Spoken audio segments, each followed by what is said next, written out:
بسم اللہ الرحمن الرحیم، شروع اللہ کے نام سے جو بڑا مہربان نہایت رحم کرنے والا ہے۔ السلام علیکم۔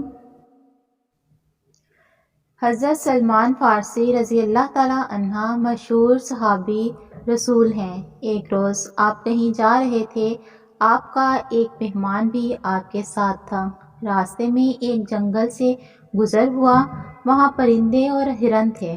حضرت سلمان فارسی رضی اللہ تعالیٰ عنہ نے چاہا کہ مہمان کی مہمان نوازی کی جائے، چنانچہ آپ نے ہرن اور پرندوں کو پکار کر فرمایا، اے ہرنوں، اے پرندوں، تم میں سے ایک پرندہ اور ایک ہرن میرے پاس آ جائے، میں نے اپنے مہمان کی مہمان نوازی کرنی ہے۔ صحابی رسول حضرت سلمان فارسی رضی اللہ تعالیٰ عنہ کی آواز سنی تو ایک موٹا تازہ ہرن اور ایک پرندہ گردن جھکائے ادب سے حاضر خدمت ہوئے۔